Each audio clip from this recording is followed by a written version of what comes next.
Pagi Pak. Iya, salam sehat untuk kita semua. Baik ya, jadi memang minggu ini minggu kedua ya dari pelaksanaan ujian tengah semester. Tapi karena kita sudah melaksanakan, saya pikir kita gunakan saja kesempatan ini ya seperti biasanya secara online. Karena pengalaman saya juga begini ya, waktu semester lalu begitu direkap oleh Prodi ya, saya dulu melaksanakan seperti itu ya, karena saya tahu ada jadwal UTS adalah 2 minggu ya, kebetulan saya sudah menyelesaikannya semua di minggu pertama, lalu minggu kedua ya istilahnya diliburkan gitu ya, tidak ada pertemuan. Tapi begitu direkap sebentar, jangan jam 4 aja.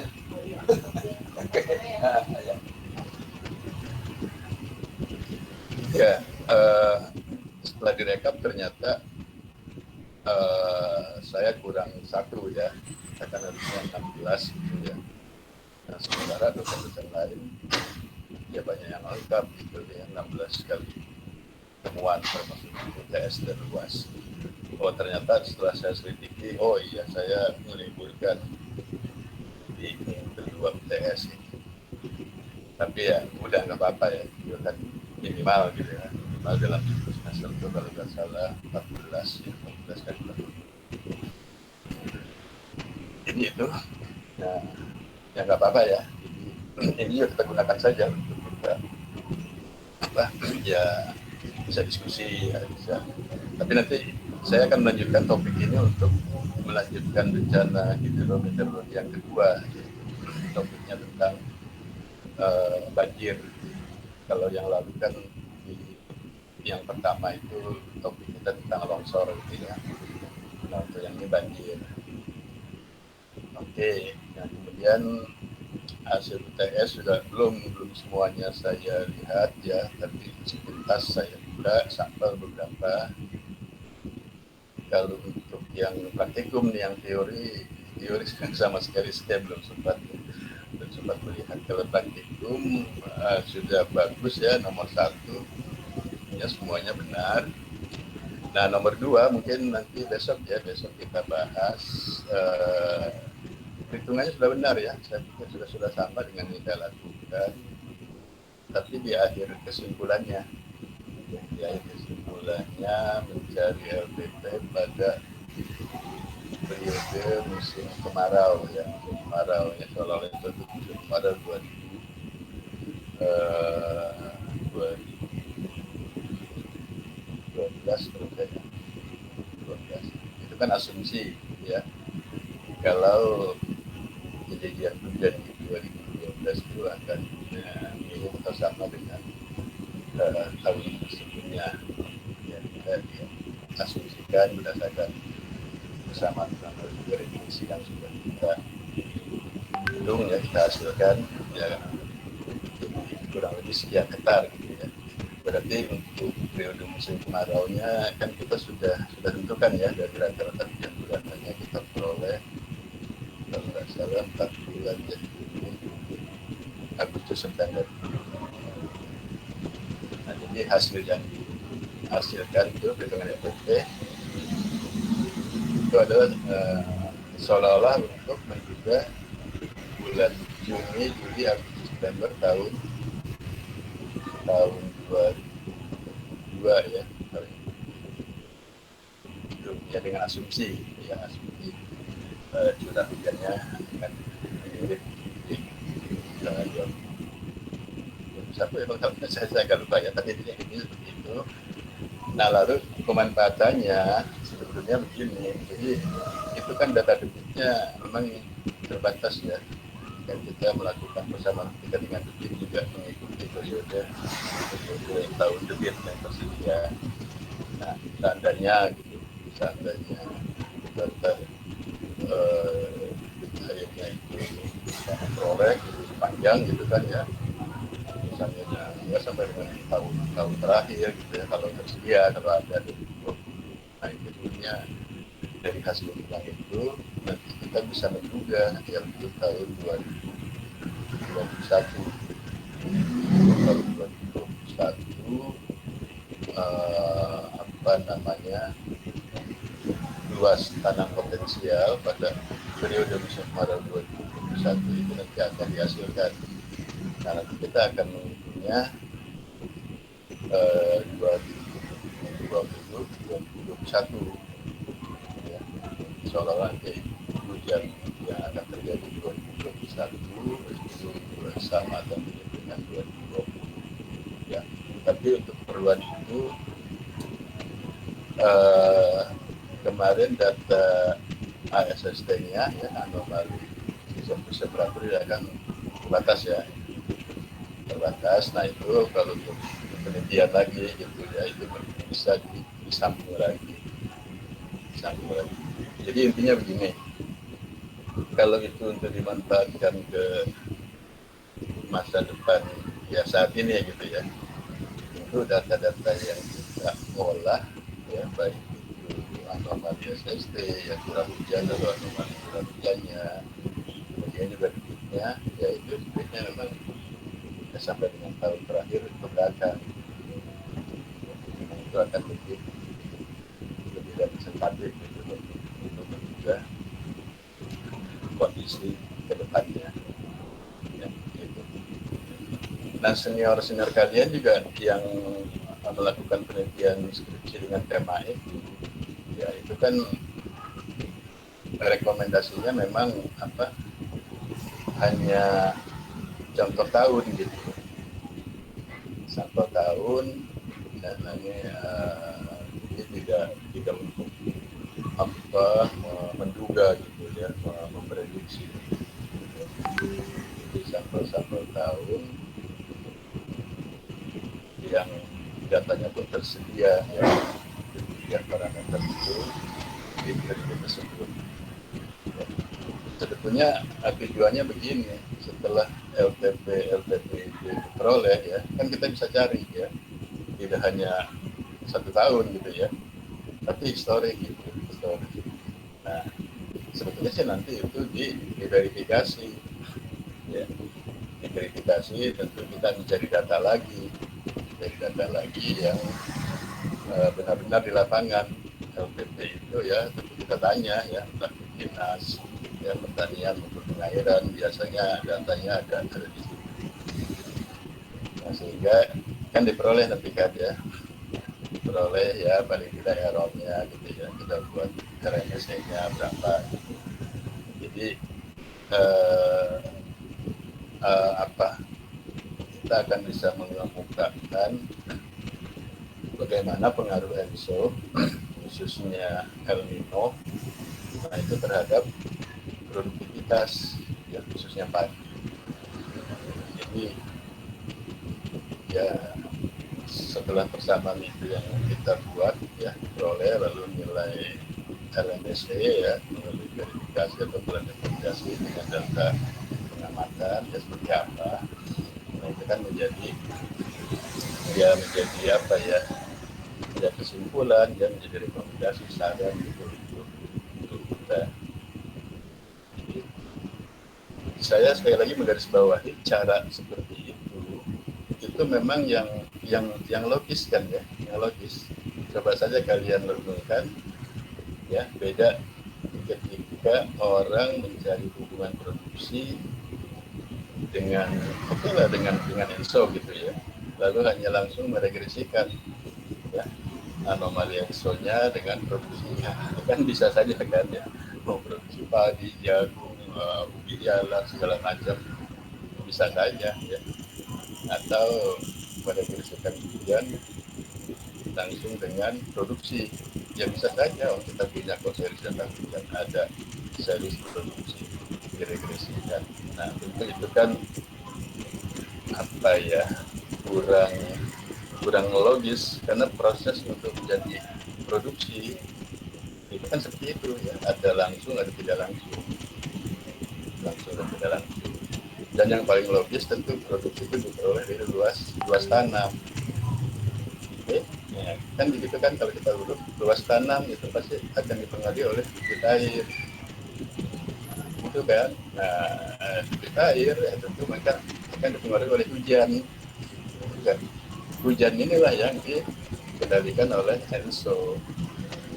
Nah, jadi begitu yang betul.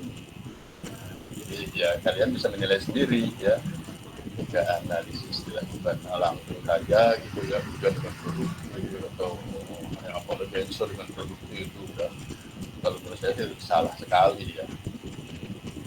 Apa lagi ENSO kira-kira ekonomi dengan produktif tidak ada apa namanya, nggak ikuti prosesnya. Oke ya, nanti itu besok mungkin sedikit kita lihat. Nah, untuk yang sekarang mungkin nanti ada manfaatnya ya, makanya saya segerakan juga ini untuk yang rawan banjir ya, potensi rawan banjir. Itu bisa juga dijadikan referensi ya, khususnya terkait dengan mungkin yang harus tentang potensi atau rawan banjir. Nah, kira-kira ada nggak nih yang mau kita diskusi? Silahkan aja ya, kita ya santai aja kan. Ada yang mau didiskusikan, misalnya dari UTS kemarin atau apapun, silahkan.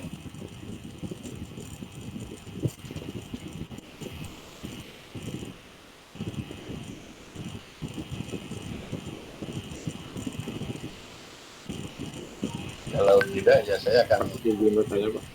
ya silakan Firman. Izin bertanya. Kan kemarin tuh di soal UTS tuh kita di soal nomor 2 itu di soal yang menghitung tuh memprediksi tuh tahun 2021. Nah, kemudian kita menganalisis datanya itu data 2021, 2021, 2001 sama 2020 sama 2000 sama 2001 maksudnya. 2021 ya. Ya, itu Pak. Itu Pak. Eh, saya masih penasaran itu kenapa kita nggak menggunakan data yang misal 2019 atau 2019 2020 gitu Pak. Ya, ya makanya uh, uh, hasil itu ya dari persamaan yang sudah kita peroleh ya, dari mulai anomali SST dengan anomali curah hujan gitu kan. Tapi kan kita menentukan dulu wilayah itu atau titik itu kapan periode musim kemarau-nya gitu kan. Karena kita akan fokus di periode musim kemarau. Ya argumennya kenapa Pak periode musim hujannya enggak? Nah itu asumsinya kalau di musim hujan enggak akan terkendala LTP itu bisa 100% ya. Kalau contohnya kan di Purwakarta itu luas maksimum berapa? 438, sekian hektar. Itu mungkin kalau di periode musim hujan itu bisa terpenuhi semua. Ya, terpenuhi 438, sekian hektar. Ya, artinya tidak ada lahan yang tidak bisa ditanam. Nah, asumsinya gitu. Nah, biasanya pengaruh ENSO itu ya pada saat tanam di musim kemarau. Ya, ENSO-nya tentu El Nino ya. El Nino itu kan berpengaruhnya di musim kemarau yang signifikan. Ya. Maka tujuan dari analisis itu memang itu ya, jadi mencari LTP pada periode musim kemarau ketika ada El Nino. Ya, maka kita regresikan kan ASST musim kemarau ya selama sekian tahun dengan anomali curah hujan ya juga dengan periode yang sama ya. Karena kalau kita meregresikan periodenya harus sama ya. Nah ini juga penting ya buat kalian ketika meregresikan anomali baik itu dipasangkan dengan anomali ya, maka akan muncul persamaan. Nah ini kan persamaan ini sebenarnya untuk juga nanti yang dijaga adalah perakhiran hujannya berdasarkan data ASST ya, masih ketemu kan perakhiran curah, karena perakhiran curah ini nanti di tabel terakhir itu akan itu untuk menentukan kekurangan air. Ya. Nah, memang dapatnya padi, ya, yang ada referensi 200 mm itu. Nah, dari persamaan peraturan curah hujan yang ditentukan, keluarlah berdasarkan nilai SST sekian, keluar sekian, sementara padi butuh sekian. Nah, berarti ada kekurangan air. Ya. Jadi kekurangan air ini kan akan ditutup oleh bibit. Ya. Itu nanti kan ada rumus kan, itu sudah baku WPP sama dengan ya, itu dibagi dengan. Nah itu. Nah kalau mengenai kenapa Pak periode tahunnya, contohnya di situ 2001 ya, 2001 itu contoh saja ya. Jadi hasil yang dihitung itu ya, misalnya 2001-2002 ya, hasil yang kita hitung itu dari persamaan-persamaan yang sudah kita peroleh ya, lalu muncullah LTP. Nah itu adalah karena kita asumsikan hujannya mirip 2001 ya, maka di periode musim kemarau 2002 itulah kira-kira luas tanam potensial yang akan terjadi. Jadi kamu bisa merubah ya, jangan terpaku di 2001 misalnya. Misalnya oke, saya ingin melihat data itu terakhir tahun berapa tuh ya, misalnya 2005 2006 ya. Nah itu bisa digunakan ya, tentu kita akan buatkan data-datanya di 2005 2006 ya, 2005 2006 ya, itu dengan cara yang sama mungkinnya, karena kalau persamaannya sudah nggak berubah ya. Persamaan AST dengan anomali hujan, persamaan anomali hujan dengan debit ya, itu kan sudah tetap ya. Yang berubah itu kan nanti yaitu tahun-tahunnya kan kamu gunakan. Itu 2001 dengan 2002 akan beda misalnya dengan 2005 dan 2006. Pasti LTP-nya juga akan beda ya. Nah, makanya tadi saya ilustrasikan kalau kita mau menduga untuk MK 2001 ya, nah paling tidak kita punya datanya juga sampai dengan tahun 2020 ya. Nah, kita pasangkan kan itu kan 2019-2020 ya, itu kan datanya ada tuh ya, pasti ada data hujannya ada, data SSD juga ada ya. Lalu dihitung pakai persamaan itu, bagusnya sih nanti persamaan regresinya juga menggunakan periode yang baru itu ya, tadi 2020 ya, itu akan lebih representatif, nantinya menggambarkan kondisi kekiniannya di masyarakat. Nah, jadi LTP yang keluar itu dengan asumsi hujan itu sama dengan tahun 2020, maka MK 2021 kita kan nggak tahu nanti tiap titik itu kapan berbeda ya, maka diperolehlah ya LTP untuk bulan-bulan LTP sekian. Ya, jadi kamu bisa bebas ya, jadi jangan terpaku, itu kan cuma contoh aja. Makanya saya katakan langkah berikutnya itu verifikasi, validasi. Memang ini berat ya melakukan verifikasi karena kita perlu data observasi tentang luas tanam potensial. Wah, ini juga pengalaman saya ya, kalau saya bekerja juga kita ngambil data dari PU pengairan ya dengan data dari dinas pertanian itu kadang-kadang beda juga itu luas tanamnya ya.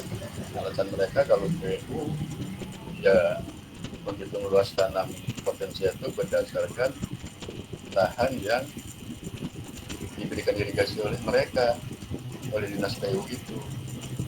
Sementara kalau dinas pertanian ya mungkin aja ada lahan-lahan yang tidak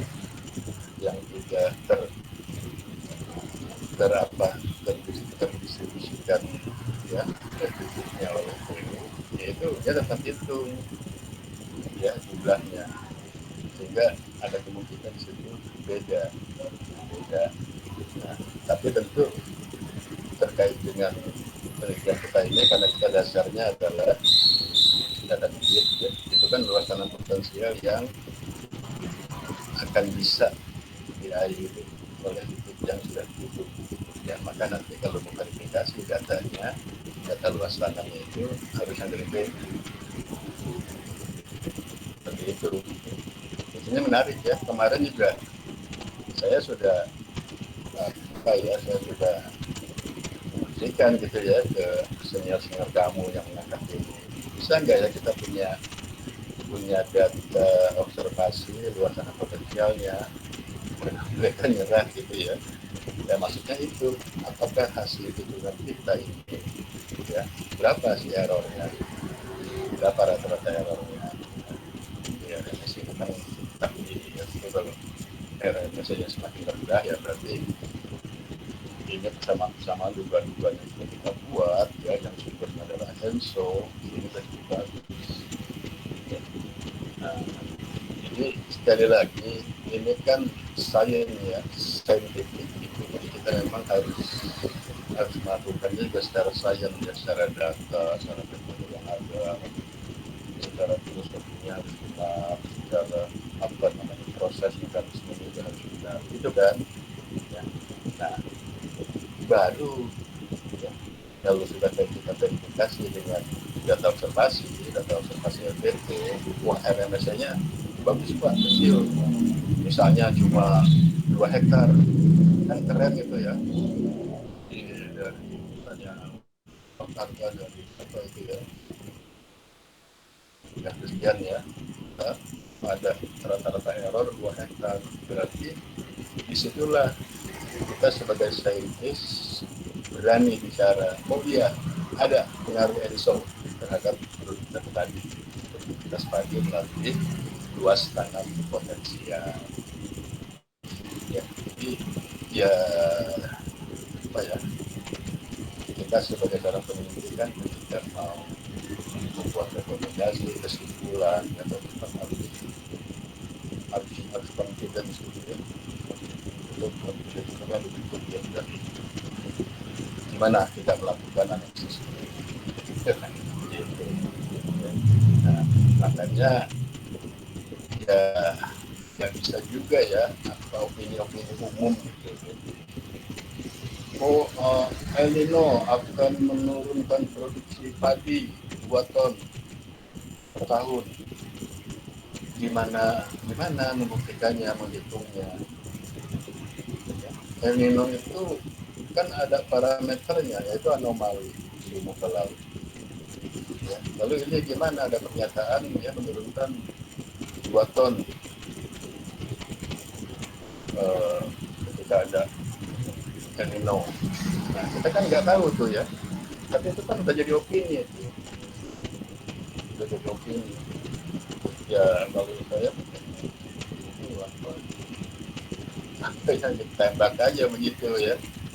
Ya, karena logikanya El Nino pasti dia menurunkan hujan, bahkan hujan hilang. Ya, itu tadi memang luas tanam pasti juga menyusut berkurang ya pasti itu juga akan berkurang. Itu kan ya apa, logika umum saja opini. Tapi ketika kita sudah melakukannya ya dengan teori data yang ada, dengan proses yang ada gitu, sampai kita uji ke verifikasi yang bagus kan ke RMSE ya, dari suatu nilai kuantitas dengan kuantitas, karena kita akan melihat berapa rata-rata kesimpangannya, rata-rata mitigasinya, rata-rata errornya.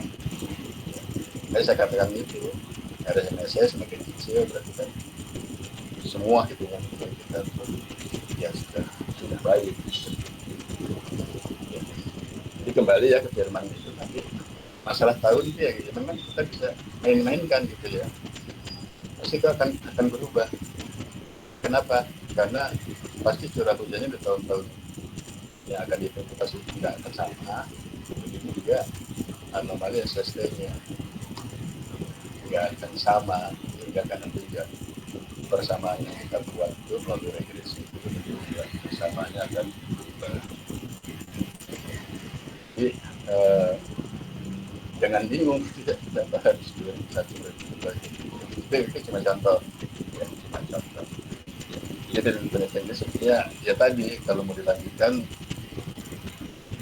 goalnya itu ujungnya tuh verifikasi ya, apakah cara yang saya lakukan ini cara dampak langsung tidak langsung ini benar-benar sudah bagus ya, terhadap tidak tahu konservasi kan bisa kita coba juga ya untuk orang-orang yang langsung saja menghubungkan curah hujan dengan produksi monggo silahkan berapa lalu kita nanti RMSE nya ya RMSE mana yang paling kecil antara yang langsung tadi hujan dengan produksi atau kita melalui proses dampak langsung dan tidak langsung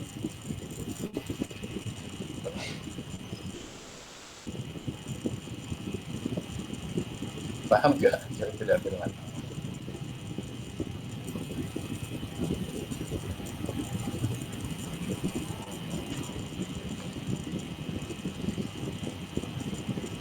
jelas ya jadi intinya metode itu yaitu adalah cara penilaian dampak langsung dan tidak langsung ENSO terhadap produktivitas itu judulnya kuncinya itu ya bagaimana dampak langsung dan tidak langsung ENSO terhadap produktivitas oh ternyata ya seperti itu rupanya kan ENSO atau NIMO mempengaruhi hujan dan akan membuat itu kan berpengaruh kepada kita saja bisa saja lah rata-rata per hektar di daerah itu dapat atau dan kita tinggal dikalikan saja hasil per hektar kali 5 ton atau 6 ton ketemulah satuan nilai ton.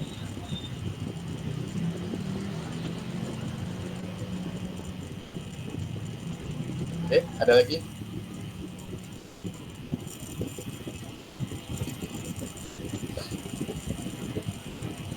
Silakan kalau mau ada lagi. Izin Pak, belum Pak. Belum ya. Oke ya. Nah, jadi memang itu kita kan fokus ke padi ya. Padi. Kenapa padi? Karena kan memang yang diberikan irigasi oleh Kementerian Pengairan itu kan padi. Palawija pun nggak sampai gitu ya. Nggak ada sistem irigasi untuk jagung ya, untuk kedelai.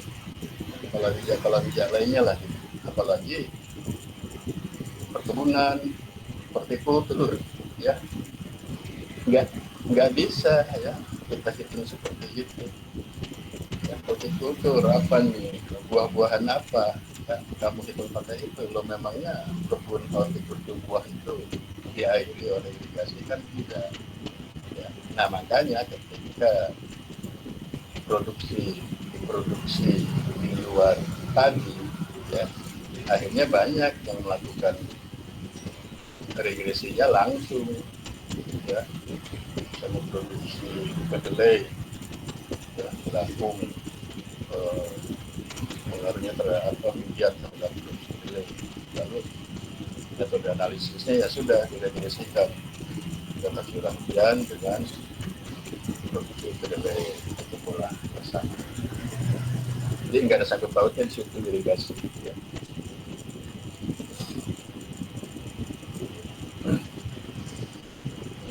Ini cuma masukan yang pemahaman buat kami juga. Oh, saya pernah belajar ya, ada penilaian dampak langsung dan tidak langsung. Ya, memang itu PODI atau PADI yang komunitas utama di Indonesia.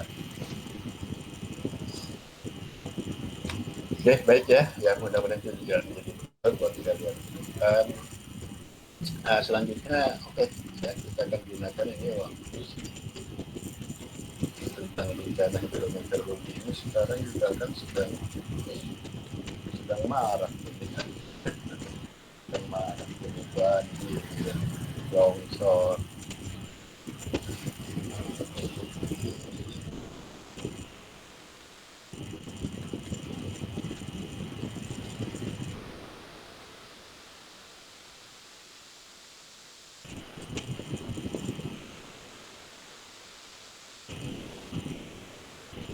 ya baik ya jadi ini di pertemuan ke-9 kita melanjutkan karena di kilometer kedua.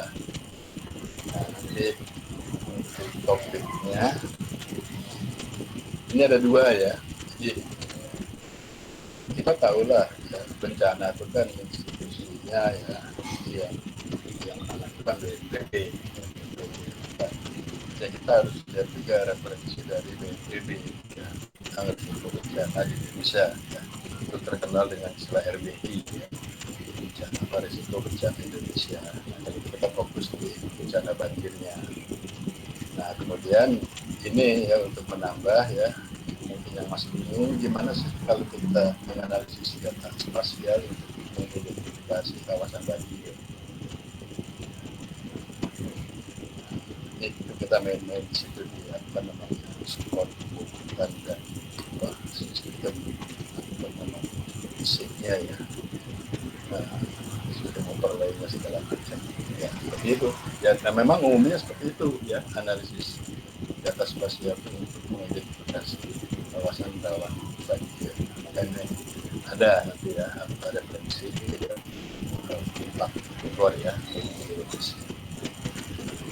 Oke, kita masuk ke RBI ya. Jadi ini resmi ya, ini juga resmi, ini publikasi terbaru ya, RBI ini ya, dengan RBI dari BNPB ya.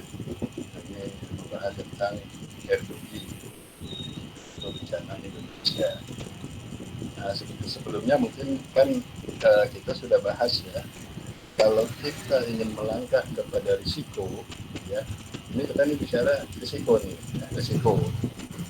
Ini mau tidak mau ya, ini ya kata kuncinya, risiko sama dengan hazard ya kan, dikali vulnerability dibagi capacity ya, udah kan ya, lalu sudah kita ya. Dan itu kan logis juga. Oh, risiko, iya betul. Hazardnya sudah ada. Hazardnya itu apa sih? Ya itu matematik yang sekarang mungkin yang akan kamu buat itu baru hazard. Potensi apalagi ya? Potensi rawan itu baru hazard ya. Belum sampai ke risk ya, ke risiko.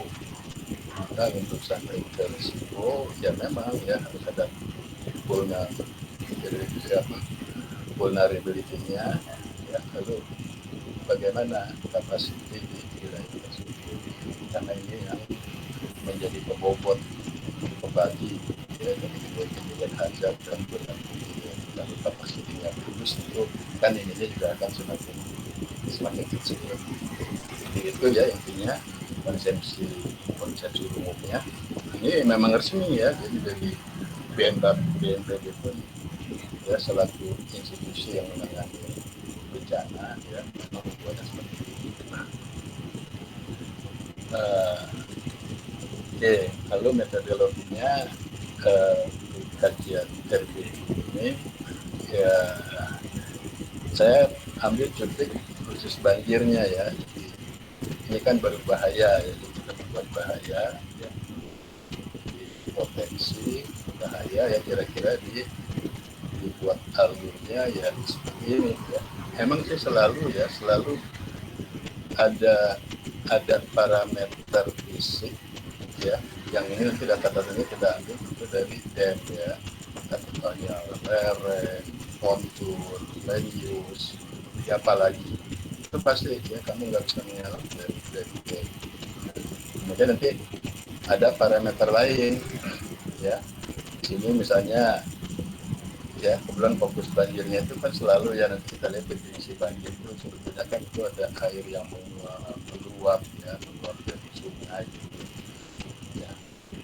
Kan logis juga kalau hujan itu bisa ditampung oleh sungai terus dibuang ke laut kan nggak akan banjir kan. Tapi ketika sungai itu sudah tidak mampu menampung, maka kan dia meluap ke dataran yang kiri kanannya yang rumah penduduk atau lahan ya, itulah jadi genangan jadi banjir ya. Makanya biasanya parameter lainnya sih ada jaringan sungainya, nanti dilihat dari posisinya ya, udah untuk perapatan gitu ya, ini juga memang sulit juga ya mencari datanya. Tapi saya nggak tahu ya, saya belum pernah mencari gitu ya. Tapi tentu ada lah gitu ya, jaringan kerapatan sungai misalnya di satu kabupaten, provinsi. Ya, ini dua saja parameternya ya, fisik kemudian sungai.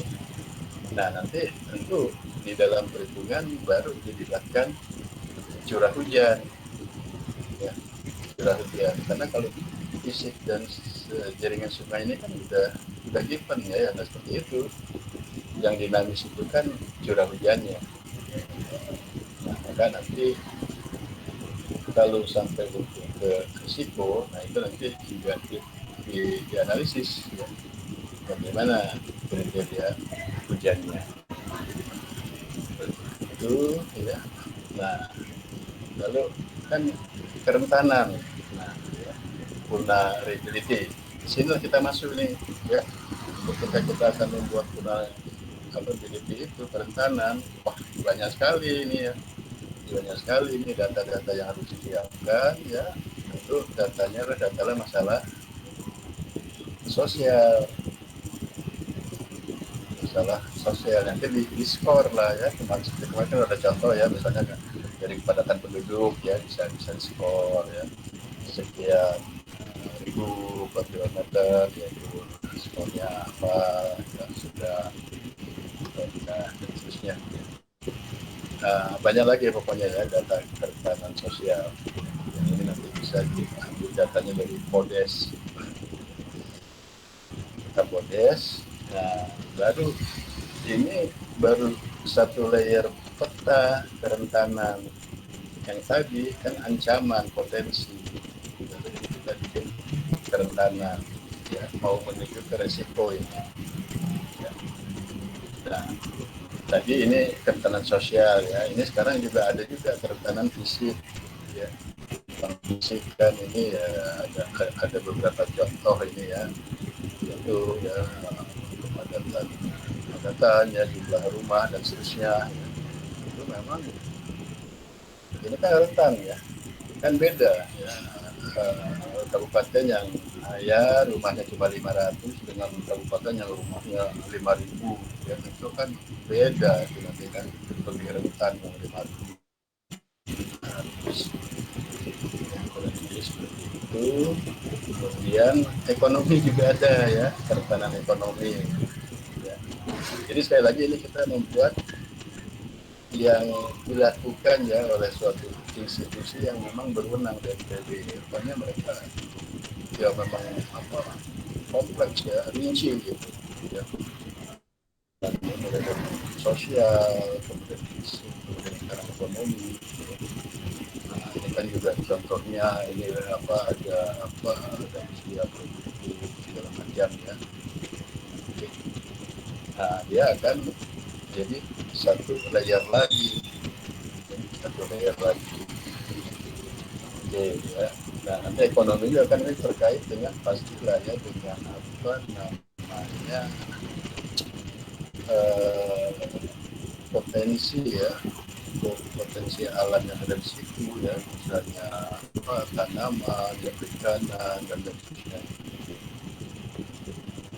Itu kemudian yang terakhir kerentanan lingkungan ya, rupanya di lingkungan juga ya, kerentanan lingkungan nanti dibuat lagi satu layer.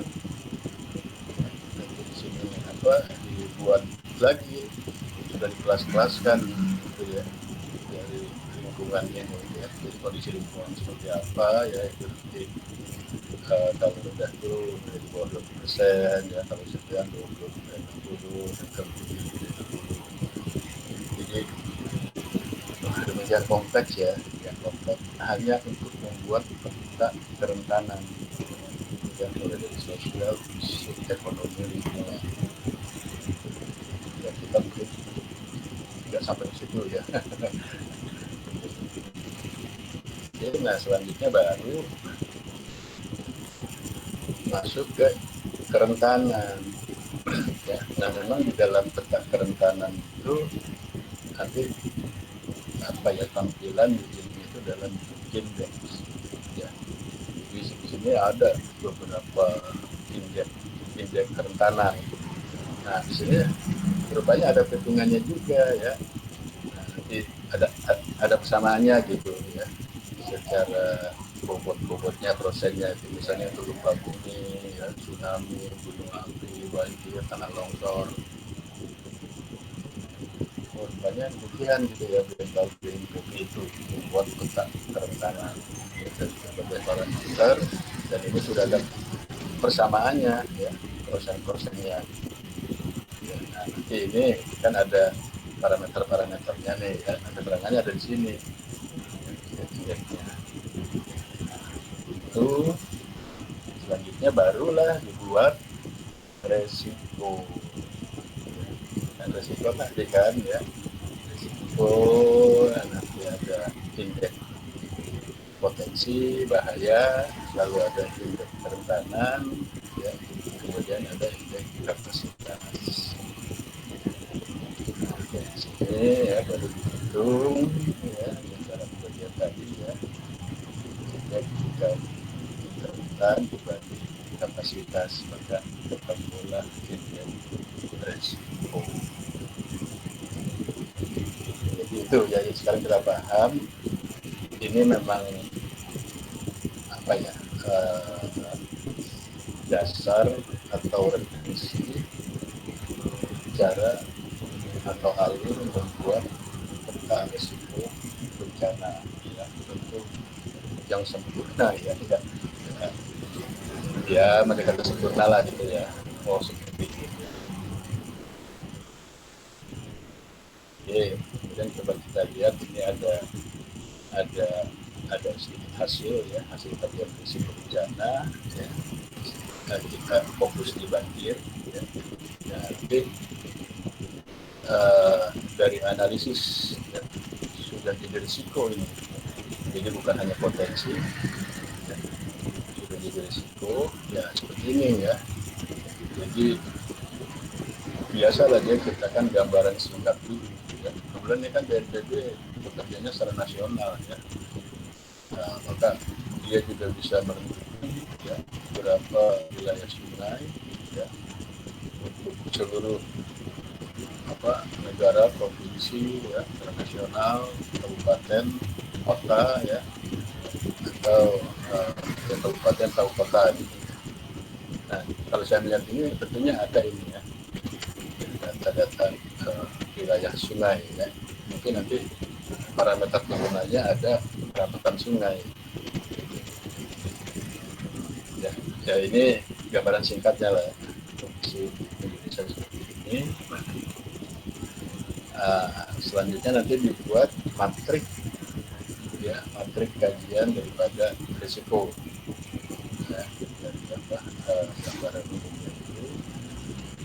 Nah ini hasilnya ya, saya langsung saja mencuplik hasilnya. Ini kalau kita lihat ya, ini menarik ya, ini kesini adalah nilai apa namanya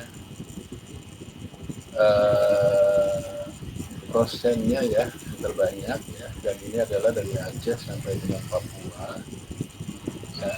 Lalu ini adalah tadi ya, ini sudah dalam kesatuan-satuan sesuai dengan parameternya ya. Tadi kan ada fisik, ada ekonomi, ada lingkungan ya.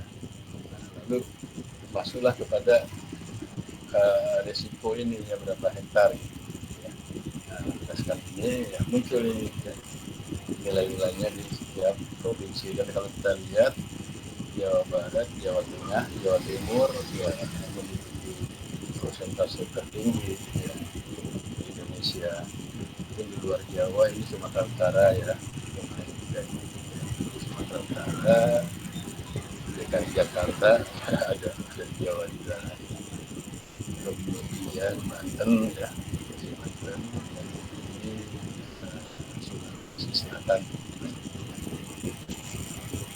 Nah, maksud saya ini kan bisa dijadikan latar belakang ya, bagi yang ingin memilih tema ini ya. Misalnya saya ambilnya wilayah di salah satu kabupaten di provinsi Jawa Timur ya.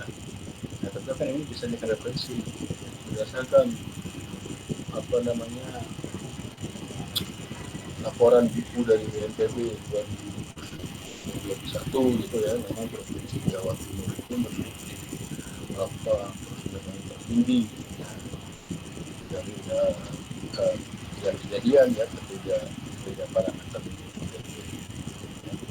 Nah, misalnya kamu ambilnya potensi banjir di Surabaya, nah, ini kan bisa juga terbelakang.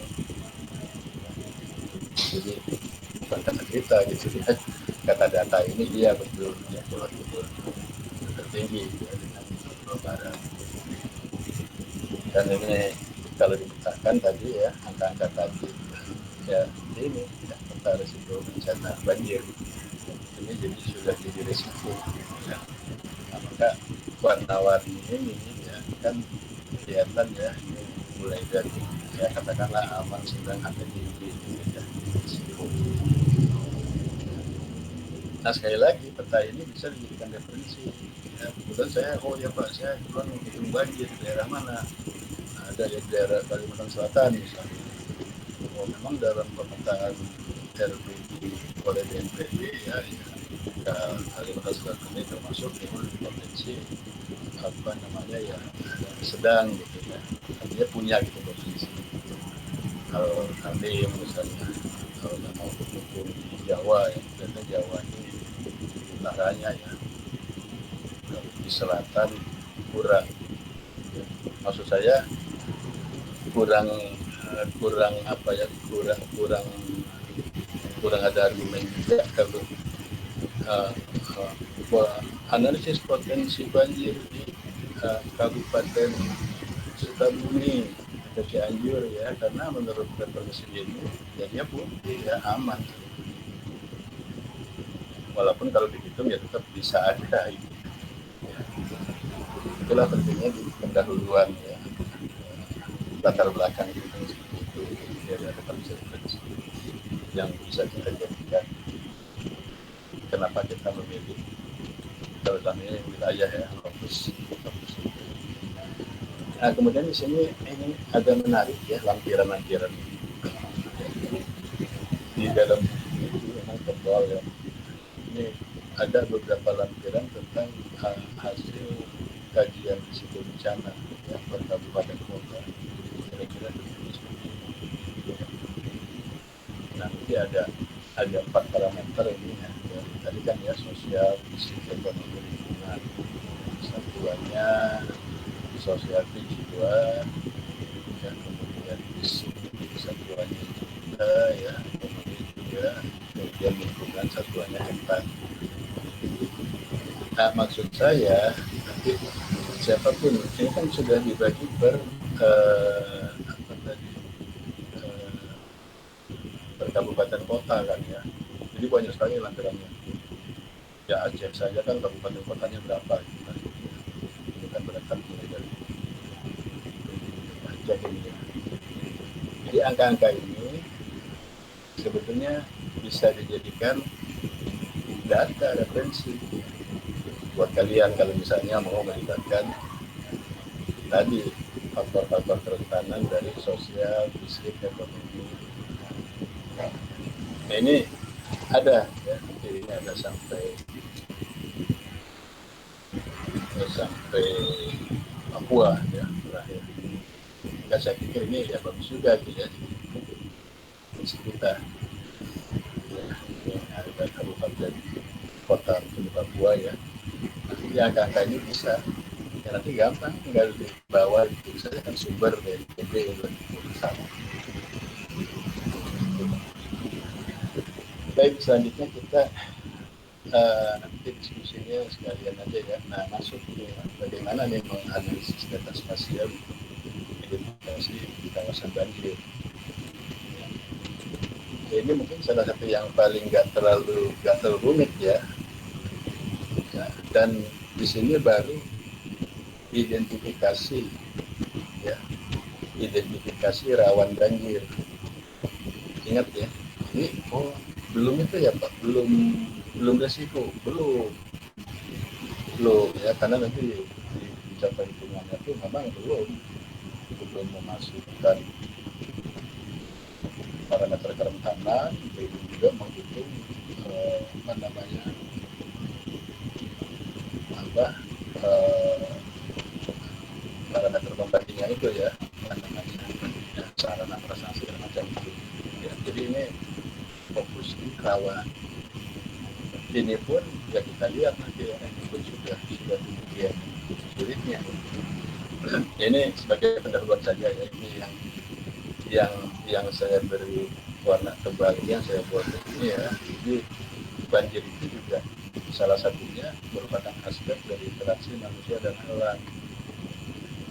Ya, jadi memang tidak juga bisa disalahkan, selalu disalahkan itu curah hujannya ya. Kemudian kemarin kan di Kota Batu ya, Malang masih ngeri juga ya lihatnya ya.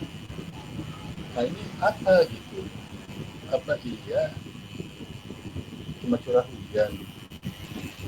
Ya. Apa ada aspek interaksi manusia dengan alam? Nah, ya gimana lah ada lingkungannya sudah berubah, sudah ya memang kehidupan juga ya untuk ekonomi masyarakat itu ternyata interaksi itu ada dampak. Nah kemudian penyebab ya daripada kondisi lahan dari waktu ke waktu makin berubah dan menjadi ancaman ya. Ini daya tampung sungai makin lama makin kecil akibat pendangkalan. Jelaskan, jadi ini supaya kita juga paham. Kok Sungai Ciliwung kiri kanannya sudah bataran sungai itu udah tempatnya pemukiman, udah gitu udah pernah dikeruk, dangkal. Hujan yang turun ya, kalau kita membuka fakta data ya, jadi tidak hanya ngomong, kita lihat historis ke belakang ada hujan yang lebih tinggi daripada kejadian misalnya sekarang. Tapi waktu itu aman-aman saja ya karena mungkin salah satunya ini daya tampung sungai makin kecil, kita pendangkalan juga makin kita percaya. Kemudian fluktuasi air antara musim penghujan dan musim makin tinggi. Ya, itu kan akibat daripada poin satu. Ya, debit air yang itu kalau sungai ini penuh dangkal, pasti debitnya akan tinggi ya. Terjadi konversi lahan pertanian di daerah buffer ini yang sering orang mengelak gitu kan ya. Padahal kalau dipikir itu banyak yang banyak yang melakukan itu ya, konversi lahan pertanian di daerah buffer ya, ke lahan non pertanian yang mengakibatkan misalnya daerah tangkapan air. Dan sebenarnya kita sudah banyak rusak. Ya. Kemudian eksploitasi air tanah. Apa nih argumennya? Jadi eksploitasi air tanah yang berlebihan menyebabkan lapisan ekuator itu ya bisa ekuator itu di bawah tanah ya. Kalau kita belajar geologi ya tentang ekuator kita tahu ya. Ini akan semakin dalam turun akibat itu ya, termasuk saya kan ya, saya juga pasang pompa air ya karena untuk mandi ya. Masa nggak mandi berarti kan saya mengeksploitasi air tanah ya, banyak kan satu RT berapa ratus warga, tiap warga punya pompa air ya, cuma nggak bisa disalahkan kan orang butuh nyuci, mandi segala nah ternyata ini juga salah satu penyebab ya, sehingga penetrasi air laut dia akan lebih maju jauh lagi masuk ke darat ya. Ini akan mengganggu keseimbangan hidrologi ya, itu menurut Kutomo ya, yang tentu ini sudah bukan hanya ngomong ya pastinya pakai penelitian Kutomo. Jadi ada ya 4 faktor. Jadi sebenarnya kalau kita melihat 4 faktor ini hujan di mana gitu ya, hujan di mana kan? Kita kan tidak ada kan? Ini semuanya lingkungan. Lingkungan ini ya, bukan ancaman bagi pribadi. genangan air muncul karena adanya peningkatan volume air yang mengalir di atas permukaan tanah. Kemudian, maka kita perlu suatu sistem untuk mengidentifikasi daerah rawan banjir. Terus sekarang kita punya teknologi SIG yang akan dilakukan sehingga nanti penanganannya akan tepat sasaran. Saya ingat saya kemarin pulang main sini pulang siang itu kan rumahnya di Pamulang ya. Saya pulang dari sana, saya masuk tol kan, Pamulang langsung masuk tol, baru mau masuk di gerbang bayar tol udah mau kemana lagi kan, orang di jalan tol ikut masuk bayar. Saya ingat pas saya akan motong ke Bintaro pakai apa itu ada tuh sorekan ya, ada saya situ jalan saya lewat kampus, udah lancar lah lumayan gitu ya, karena tol itu udah berhenti masuk itu, ya, saya lewat kampus sambil main-main, nengok kampus, kemudian keluar kampus komplek rumah.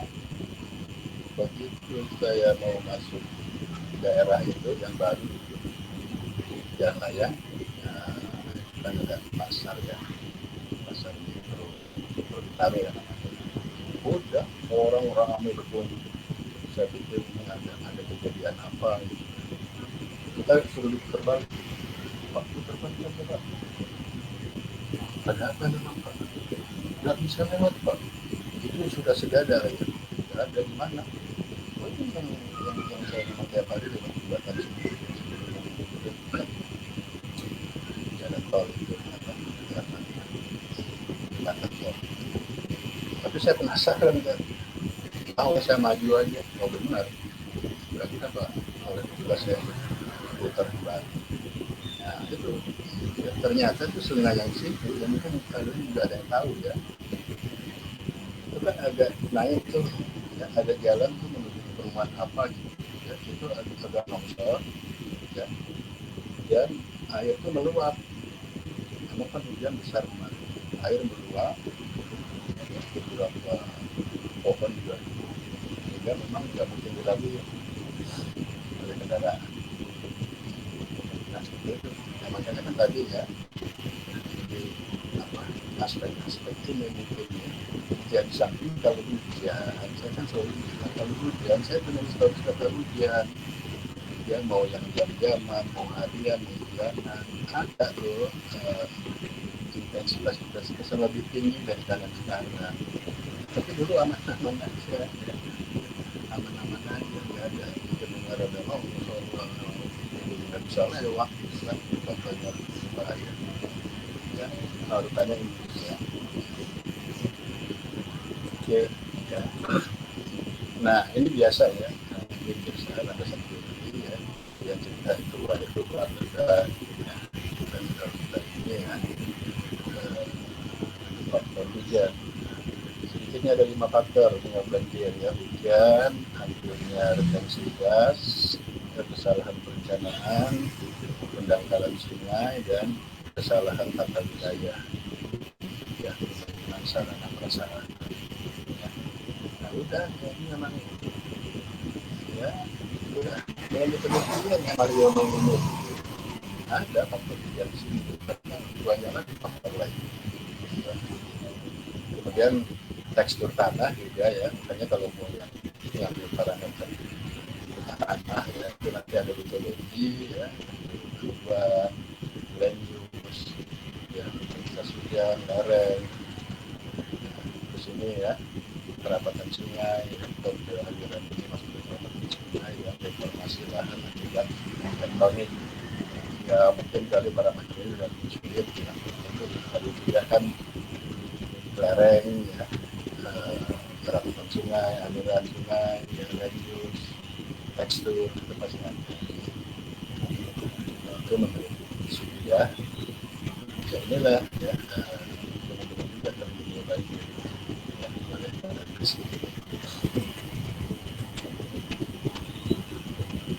penyebab.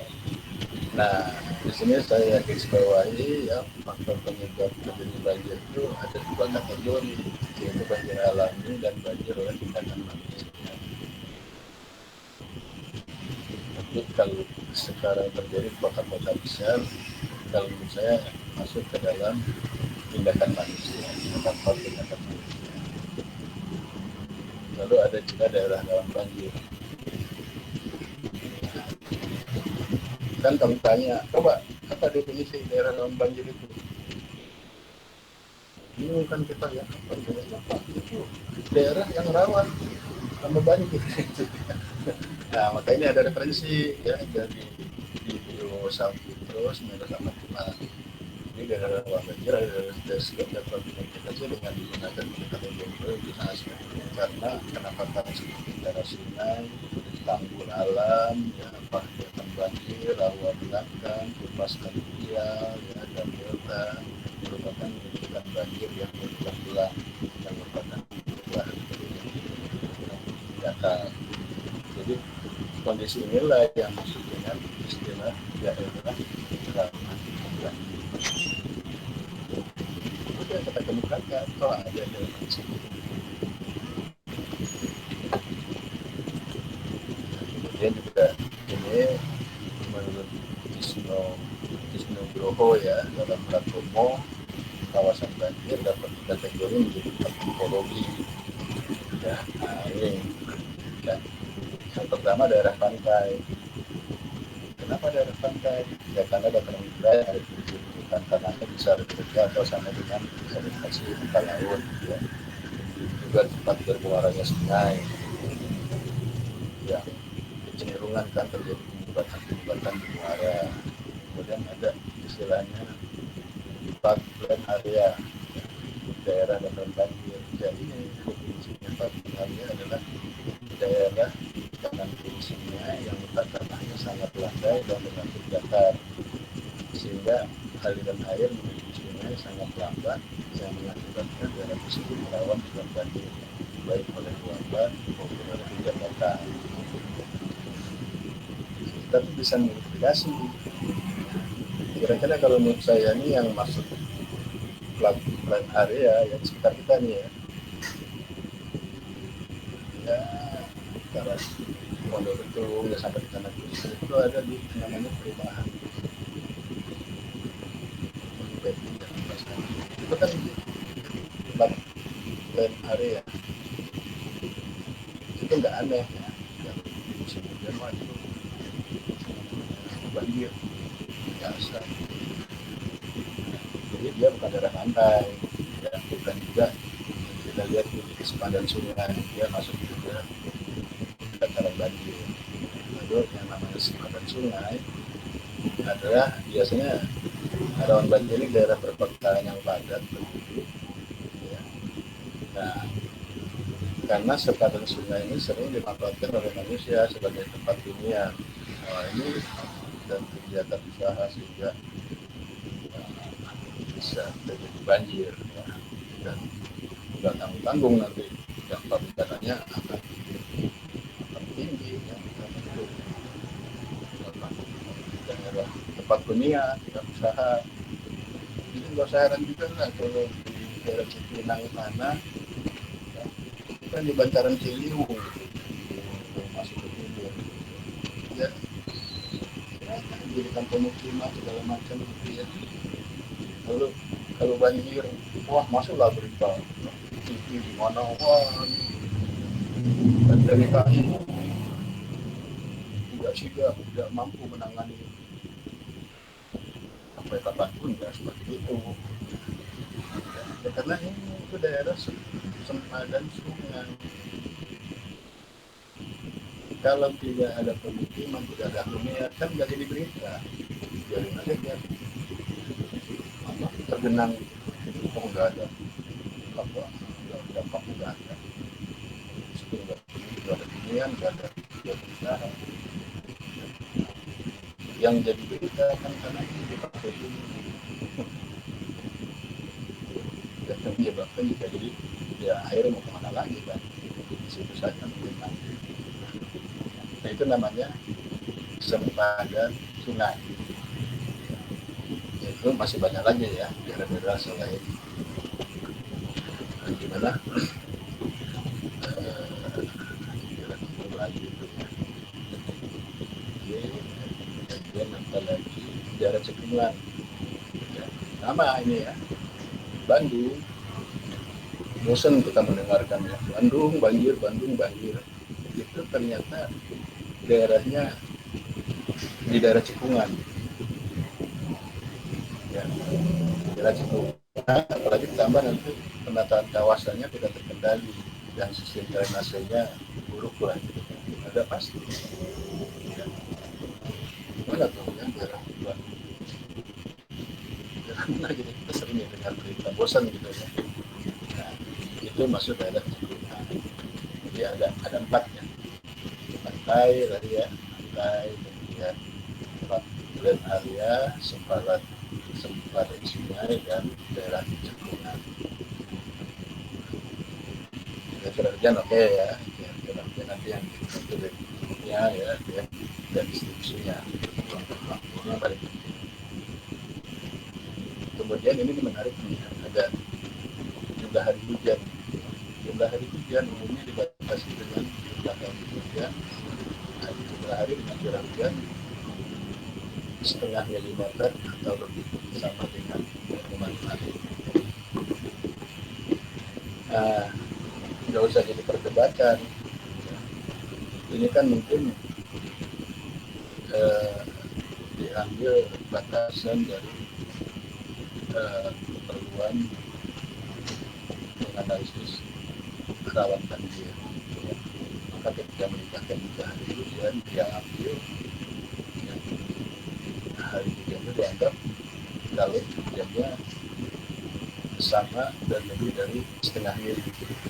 Tapi kalau 0,4 nggak bangga, ya, PTU pun juga bingung kamu kan, itu dapat data di sosial banyak hari hujannya. Nah, kalau kita ya, pengamatan hujan itu yang tertulis dalam format belangko untuk tentang hujan ya, dari kartu hujan untuk lebaran tahun. Nah, hari hujan itu sampai dengan PTU pun masuk tak terukur. Tak terukur itu kan kurang dari 0,1 disebut hari hujan. Maka ada kejadian lucu dalam 1 bulan hujannya nggak ada, tapi hari hujannya ada 15. Jadi 15 hari itu temu. Ya itu sudah SOP, sudah tentu nanti akan beda dengan itu. Nggak ada itu, nggak ada hari hujan mau monitor 15 hari karena dia tidak 6,5. Dan sesudah adalah jumlah curah hujan dibagi dengan selang waktu intensitas. Iya. Kemudian, nah ada juga nanti yang melakukan analisis dengan sistem informasi grafis ya, dia analisis hujannya pakai wilayahnya pakai vision ya, silakan ya. Jadi pakai grafis folder ya, dan kemudian ini ya, kemudian SIG sendiri adalah sistem berbasis komputer yang digunakan untuk melakukan manipulasi dan analisis informasi spasial. Pemetaan digital dalam SIG ya, karyawan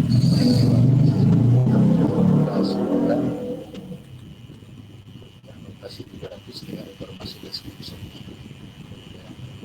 Ini istilah-istilah lah ya, karena kadang-kadang penting juga ya ini ya, kamu tahu ya apa sih itu sistem informasi geografis. Itu kan buat bikin peta kan gitu dong.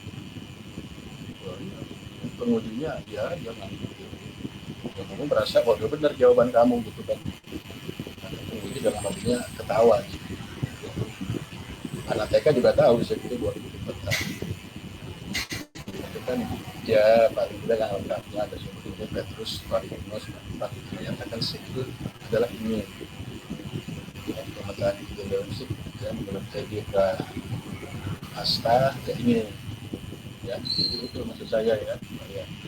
Jadi kalau kamu di sidang-sidang tuh ya udah ada dasarnya lah gitu ya, mungkin siswa.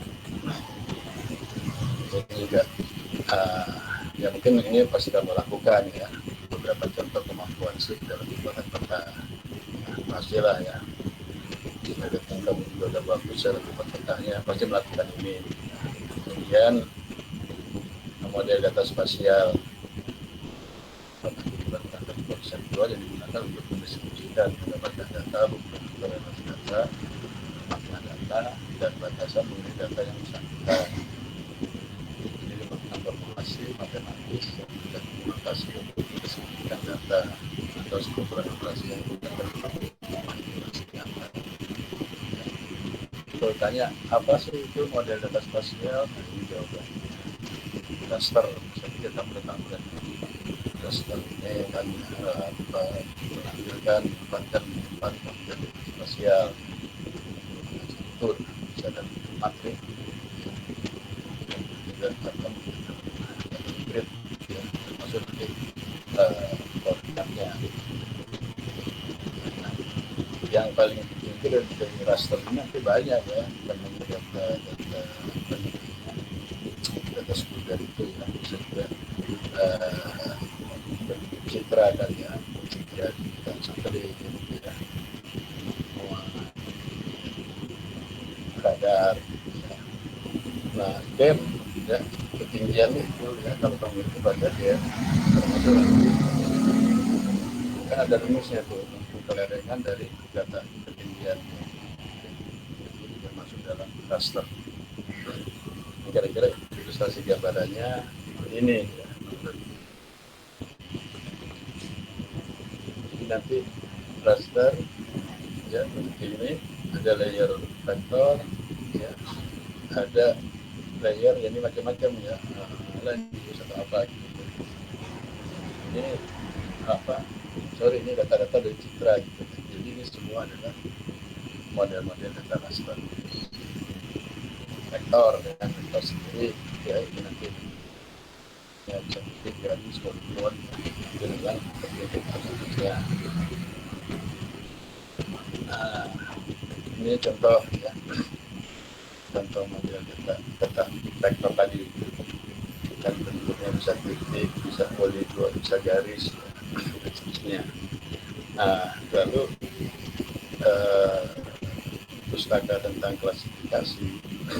Klasifikasi pada dasarnya merupakan pemetaan suatu misalkan yang beberapa ini yang paling penting ya, domain ya, ke dalam keterlibatan lain berdasarkan batas-batas atau kategori yang dibutuhkan. Kita mau bikin klasifikasi lereng ya, 0 sampai 10%, 10, 15 dan seterusnya. Nah, ini dalam klasifikasi itu nanti tampilannya bisa poligon batas itu ya. Jadi semua ya sebetulnya ya, ketinggian juga bisa, curah hujan pun bisa ya, klasifikasi. Oke, baru dioverlaykan kan, jadi nanti bisa mengoverlaykan antar vektor gitu ya. Kemudian juga dan jadi dalam overlay kan ada nanti yang namanya tuh apa, union ya, menggabung layer 1, layer 2, maka ini pasti lah ya, kamu proses JIS pasti kamu melakukan. Lalu bagaimana penerapannya untuk identifikasi pemetaan wilayah banjir. Jadi memang kemampuan SIG juga dapat diselaraskan dengan penginderaan jauh, yaitu kalau mau tambah parameter dari penginderaan jauh ya, dari citra, dari radar gitu ya. Kemudian data ya, nah ini ya bisa dipadukan ya antara dari foto udara, data sekunder ya, dan juga matematik. Jadi mau intersect, mau di dunia, begitu saja ya, perluannya juga. Nah, mungkin kita masuk ke coba yang dilakukan ya. Ini dilakukan studi di Kabupaten Banyumas. Ya, Kabupaten Banyumas ya, ini ada beberapa kecamatannya. Nah, ini lihat ya. Jadi kalau menurut peta administrasi Provinsi Jawa Tengah, Kabupaten Banyumas ini ya, tempatnya salah. Ini inisiatifkan Banyumas. Nah, ini sumbernya nih, ya. Sumbernya apakah kamu ambil dari RDI?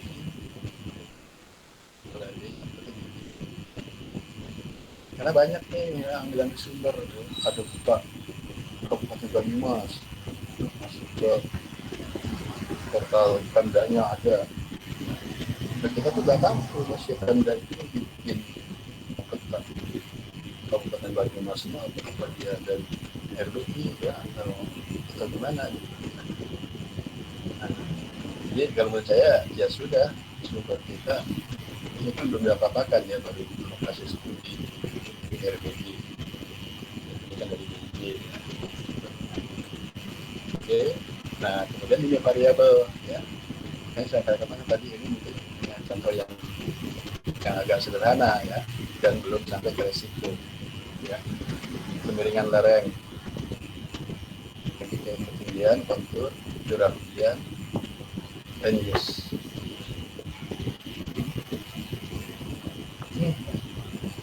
Jadi kalau kamu ini membuat ini ya, ada fisik dan ada curah hujan, sudah bisa. Tapi nanti hasilnya adalah potensi peta rawan. Makanya kalau mau jadi resiko harus dikit lagi kan vulnerability, kerentanan. Nah, juga gimana sarana yang ada. Iya, ini sementara dibuatnya ini ya. Lalu ini nanti diberi bobot-bobot nih. Ya, bobot-bobot nanti di sini juga ada kesamaannya ya. Kalau ini alur lah ya, alur. Ya. Data yang akan selalu tiga nih ya, data tentang fisik, ya dari BM, ini curah hujan, trigger dinamisnya kan di sini ya. Kalau fisiknya tadi perkataan ya. Kemudian di sini ada language, maka akan jadi potensi rawan. Lalu diolah ya, mengolah data ya. Nah ini rupanya dia melakukan perhitungan elevasi, nah, dia juga analisis data semua ke SRTM. Kan banyak juga tuh Pak, kadang-kadang ngeklik aja ya, tapi ini Kabupaten Banyumas yang ada data perjudiannya, peta kejadiannya ya. Jadi saya copy paste saja. Mungkin sebaiknya ke depan nggak gitu ya, mudah gunakan data DL. Nanti ada caranya ya, ada caranya pakai bisa pada extension security yang habis itu dan mulai mungkin gunakan keluar lah yang tadi baru melakukan analisis hujan. Tadi kan melakukan pakai ISM ya. ISM saya harapkan kamu udah paham tuh ya, metodologi harusnya udah. Lalu mulai melakukan scoring ya dan pembobotan. Ini biasa dari mana-mana di lokasi mainnya scoring pembobotan. Kemudian nanti masuklah ke tingkat kerawanan dan risiko banjir. Nah, ini sebetulnya belum resiko ini ya, harusnya di sini ya, tingkat kerawanan banjir. Karena jelas kita gampang kok melihat. Kalau kamu mengatakan risiko, mana kerentanannya. Kemudian parameter pembobotnya kan, bandingnya sarana prasarana nggak ada ya, jangan ngomong resiko. Nah, jadi bersamanya itu seperti ini. Nah ini yang saya katakan nanti ini ada kerawanan banjir ini kan ya. Jadi A, B, C, D ini kan yang tadi salah ya, itu adalah bobot. Nah nanti ini ada bobotnya masing-masing ya, misalnya bobot. Ya. Kemudian X ini adalah skor kelas. Nah baru di sini parameternya ya. ITP ini kemiringan, kemudian elevasi ya, LP ini Lanjut, perlahan dan jahat kurang gitu. Nah ini banyak ya, kalau kamu nanti mencari beberapa referensi bisa saja skor kelas ini X ini berbeda-beda ya, tergantung si penulis, tapi sebaiknya memang dicari referensi berapa skor kelas untuk curah hujan, berapa skor kelas untuk lanjut. Ini kan nanti dibagi-bagi nih ya, dari lanjut misalkan yang pemukiman ya rendah sekian atau sekian jiwa per kilometer, curah hujan kan sekian atau sekian mili, itu masih dibuat ya, buat itu baru dihitung kebersamaan ini, maka akan itu nanti kerawanan banjir. Oke ya, nah kalau cara menghitung intervalnya ya ini ada cara interval pada interval selisih skor maksimum dan minimum dibagi dengan jumlah kelas. Ini biasa lah. Oke, nah kita masuk ke hasil ya. Di hasil dia ceritakan juga gimana dia ngumpulin data, yang persiapannya banyak ternyata ya, sumber yang harus diambil ya, dari BPD, dari BPS ya. Kemudian ini juga data BEM-nya ya, kemudian data diolah ya, tadi dia menentukan lereng dan ketinggiannya, dia nggak copy paste dari petani udah ada ya, dia masih beri. Oke, nanti kalau udah semua itu kan dioperasikan. Ini hasil kelas lereng. Jadi ini sudah dihitung ya, dihitung dari game. Biasanya kan Banyumas ya, pastilah ini kan makin ke tengah ya, ke utara nih, lerengnya makin terjal.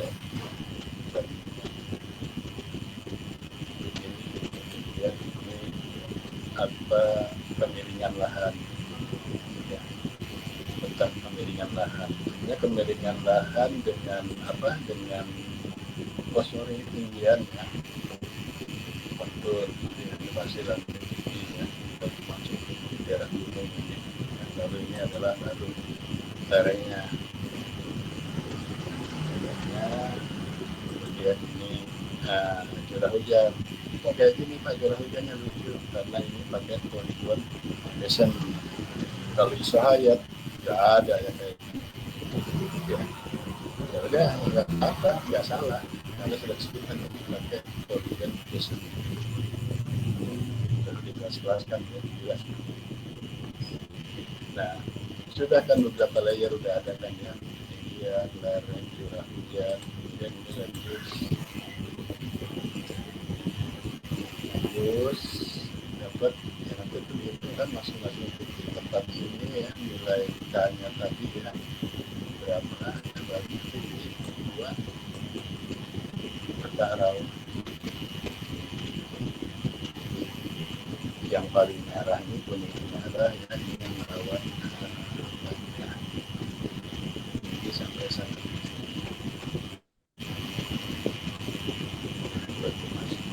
Di sini enggak ya, di sini aman, tidak akan ada banjir. Makanya turun ke bawah. Jadi dari hasil itu diperoleh 14 kerentanan banjir, kerawanan ya, bisa lah ya, kerentanan potensi ya, bisa ya. Mas aman ya, 7,5% dari seluruh Banyumas. Lalu tidak rawan, ini aman, tidak rawan. Kalau aman pasti kali aman, kalau tidak rawan sesekali rawan. Setiap ya, lalu yang rawan 5% dan sangat rawan sedikit ya. Warna ini mungkin ada ya di mana ya, kalau di zoom mungkin ada. Jadi ini kamu pun nanti membuat ini ya, paling-paling mengirim dugaan saya ujungnya itu ujungnya cuma menghasilkan ini kelas kerawanan banjir. Ya, nah, ini cuma kesimpulannya ya, saya lihat kesimpulan itu cuma dari hasil-hasilnya.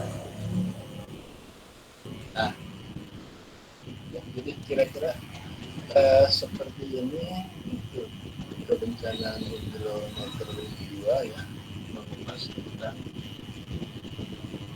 potensi atau rawan banjir. Rawan banjir, tadi di awal kan kita sudah perlu kita masukkan BPBD membuat kompleksnya itu banyak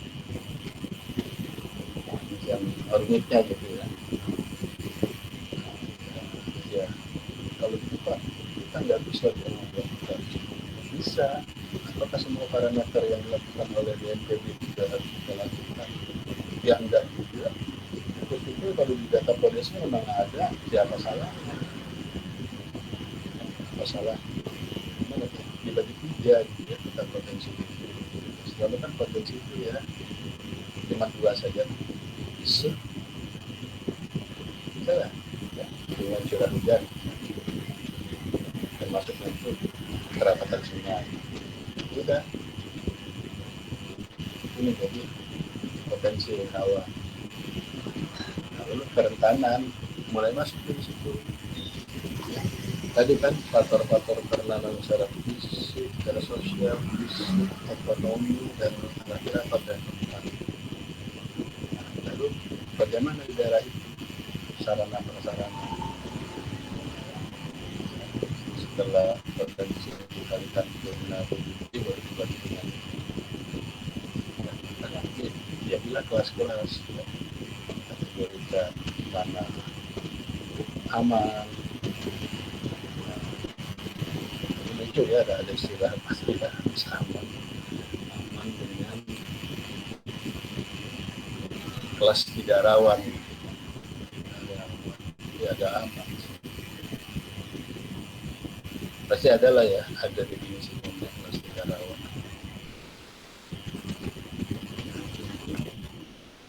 Ini ya gambaran lah buat kita ya, namanya tetap juga gitu ya yang mau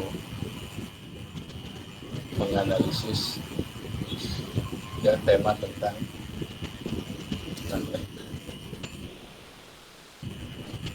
oke, silahkan kalau mau ada yang ya, bertanya risiko ini ya, tadi ada 3 layer ya. Potensi rawan dikalikan dengan kerentanan dibagi dengan kapasitas akan ketemu resiko. Oke, ada yang mau diskusi silakan. Mohon izin Pak. Ya. Izin bertanya Pak. Tadi kan di penelitian ini tuh datanya itu ada yang berbeda gitu Pak. Maksudnya periode datanya itu kan ada yang 2014 sama kalau tidak salah 2006 tadi Pak. Nah itu sebenarnya itu data selisih periode data antara data satu dengan data yang lain itu ada batasannya enggak gitu Pak? Iya. Ya, jadi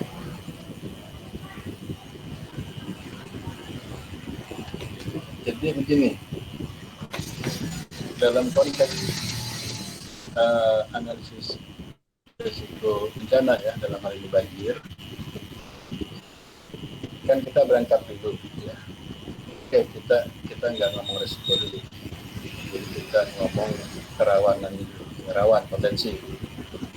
Jadi kan selalu lah di referensi skripsi apapun yang kita baca ya, ketika orang bikin potensi rawan kedua saja faktor fisik. Ya, kalau fisik di dalam ini kan pesertakan misalnya kerapatan sungai karena curah hujan. Oke, nah faktor fisik itu kan statis. Mau tahun berapa aja ya seperti itu.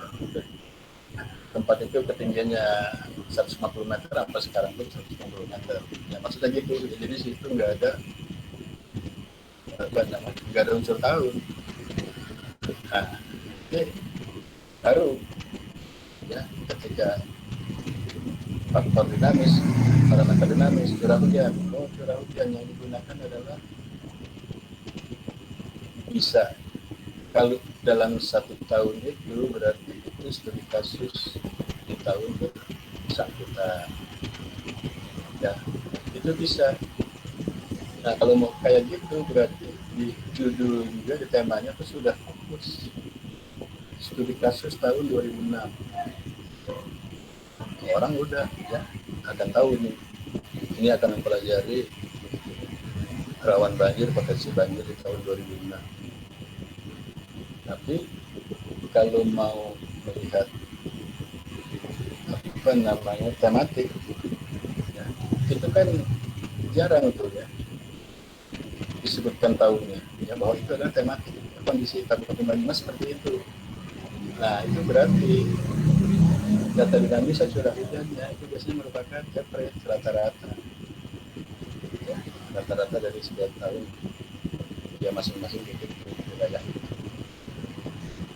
Ya seperti itu. Jadi kalau orang cuma mau mencari kasus yang misalnya pada studi kasus tahun La Nina 2010, ya itu berarti hasil daripada pemetaan itu adalah kondisi di tahun La Nina. Ya. Sampelnya adalah itu kan nggak bisa juga dijadikan pedoman sebagai tematik untuk wilayah itu, kan itu ya karena itu kondisi 2010 di mana ada La Nina, di mana hujan tinggi. Nah biasanya kalau peta tematik ya memang average, parameter dinamisnya misalnya hujan itu adalah rata-rata. Ya seperti itu. Jadi kalau saya lihat gitu ya, jadi data fisik itu kan statis ya. Data Podes gue itu mau baru 5 tahun sekali ya dia diupdate kan ya, kita udah ikutan ya data jumlah orang yang terlihat segala macam. Kita nggak tahu lah itu apa dia 5 tahun, 10 tahun itu kan melalui sensus, bisa sensus data Podes sumbernya dari sensus. Nah, tapi kita selalu argumennya ambil yang data terakhir, versi terakhir, ya Podes Kabupaten Banyumas tahun ya yang terakhir aja. Tetapi itu juga enggak jangan dijadikan kelompok Podesnya tahun 2020 apakah sudah diupdate rajin gitu kan. Kok kamu pakai data hujannya rata-rata 91 2010, Podesnya 2020, ya udah apa?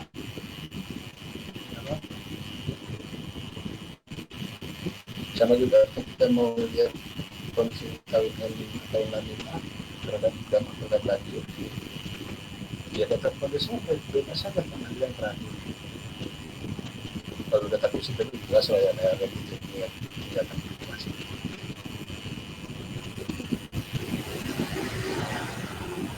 Ya, jadi itu ya, tentang penggunaan tahun-tahun tadi.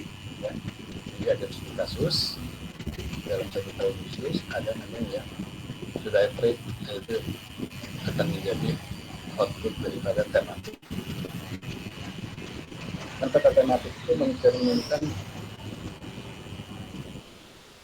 kondisi kebiasaan daerah itu. Gitu.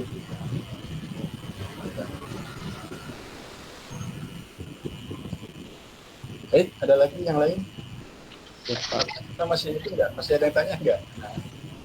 Nah, ya, silakan. Nah, itu Pak. Yang lainnya ada?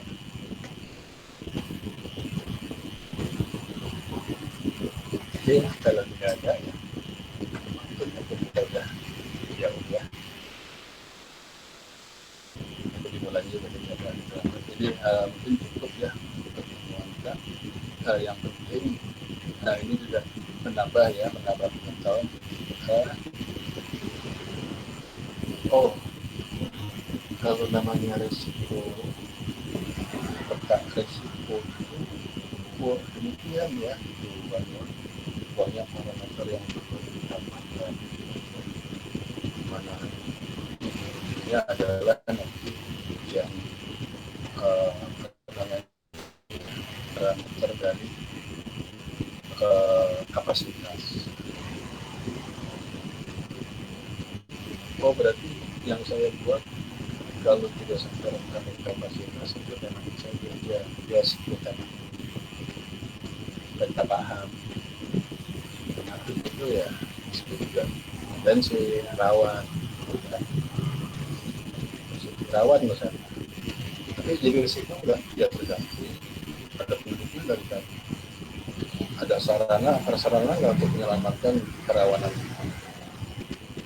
Penduduknya sedikit, sarananya banyak, pasti risikonya kecil. Kita lihat. Tapi nggak langsung kita menghakimi menjadikan. Udah saya buat betul tadi daerah itu rawan. Ya, oh dia rawan. Ya gitu aja kan. Oh ya rawan. Tuh. Sekarang gimana ya risikonya? Nah tadi bagaimana kerentanan, gimana kapasitas? Itu mungkin intinya dalam materi dan kita bisa bayangkan ya BNPB itu ternyata ya sudah dilakukan ya proses-proses pemetaan ya maupun analisis sampai 3 bulan tadi kan ada indeks risiko per kabupaten di Aceh sampai Papua itu ya kita percaya lah ya sama juga kan dari BMKG gitu kan memang itu institusi negara yang amanah ya. Kecamatan benar kan tuh dilakukan tuh Papua sana kan Jaya Wijaya siapa yang kesananya kalau salah ke situ. Oke, ya kalau tidak ada lagi cukup sekian dulu. Nah, besok kita bikin juga ya mulainya kan setengah 8 ya jam 8 lah kita buka. Baik, kalau nggak ada lagi saya cukupkan sampai di sini ya. Dan bahannya juga bisa ya. Oke. Lagi saya tekan selamat siang dan jaga kesehatan kembali. Tadi di apel ya ada berita lagi ya. Ada pegawai kita organisasi terpapar masih ada aja di COVID 2 orang 4 orang disampaikan di apel dan makanya kamu ya kita semua ya menjagalah protokol kesehatan tetap aja lah walaupun mau kumpul saya juga sering kumpul di rumah malam aja rapat urusan yayasan ya udah kita gunakan masker karena ternyata masih ada orang yang terkena masih ada. Baik kalau gitu terima kasih selamat siang sampai ketemu lagi besok. Terima kasih. Terima kasih Pak. Terima kasih Pak. Terima kasih Pak. Terima kasih Pak. Oke. Lengkap ya. Saya lakukan persepsi. Saya izin untuk clap ya.